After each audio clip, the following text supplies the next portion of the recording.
Assalamualaikum warahmatullahi wabarakatuh. Salam sejahtera bagi kita semua. Om Swastiastu, Namo Buddhaya, salam kebajikan. Yang saya hormati Bapak Ibu yang hadir pada acara virtual hari ini. Semoga semua diberikan berkah keselamatan dan kesehatan.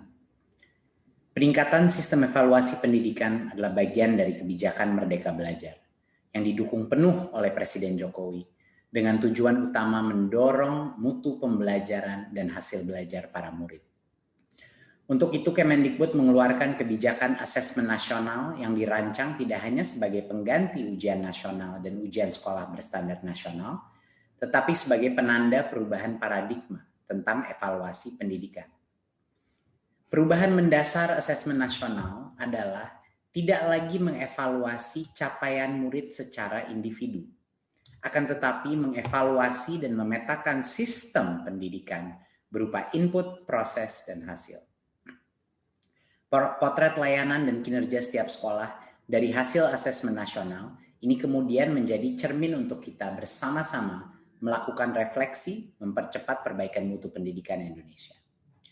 Asesmen nasional terdiri dari 3 bagian, yaitu pertama, asesmen kompetensi minimum atau AKM.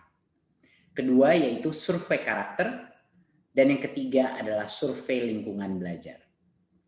Asesmen kompetensi minimum atau AKM dirancang untuk mengukur capaian murid dari hasil belajar kognitif yaitu literasi dan numerasi. Kedua aspek kompetensi minimum ini menjadi syarat bagi murid untuk berkontribusi di dalam masyarakat, terlepas dari bidang kerja dan karir yang ingin mereka tekuni di masa depan.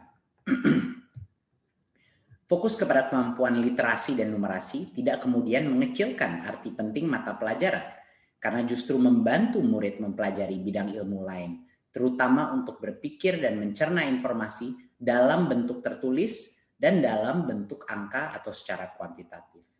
Jadinya kemampuan literasi dan numerasi adalah kemampuan yang akan berdampak kepada semua mata pelajaran yang diajarkan dan dipelajari oleh murid-murid kita. Bagian kedua adalah dari asesmen nasional adalah survei karakter yang dirancang untuk mengukur pencapaian murid dari hasil belajar sosial emosional berupa pilar karakter untuk mencetak profil pelajar Pancasila. Dengan 6 indikator utama yaitu beriman dan bertakwa kepada Tuhan Yang Maha Esa serta berakhlak mulia. Kedua, kebinekaan global. Ketiga, kemandirian. Keempat, gotong royong. Kelima, bernalar kritis. Dan yang keenam, kreativitas. Bagian ketiga dari asesmen nasional adalah survei lingkungan belajar untuk mengevaluasi dan memetakan aspek pendukung kualitas pembelajaran di lingkungan sekolah. Asesmen nasional pada tahun 2021 dilakukan sebagai pemetaan dasar, baseline dari kualitas pendidikan yang nyata di lapangan. Sehingga tidak ada konsekuensi bagi sekolah maupun murid. Kemendikbud juga akan membantu sekolah dan dinas pendidikan dengan cara menyediakan laporan hasil asesmen yang menjelaskan profil, kekuatan, dan area perbaikan di tiap sekolah dan daerah. Sehingga sangat penting dipahami, terutama oleh guru, kepala sekolah, murid, dan orang tua, bahwa asesmen nasional untuk 2021 tidak memerlukan persiapan-persiapan khusus maupun tambahan yang justru akan menjadi beban psikologis tersendiri. Tidak usah cemas, tidak perlu bimbel khusus untuk asesmen nasional.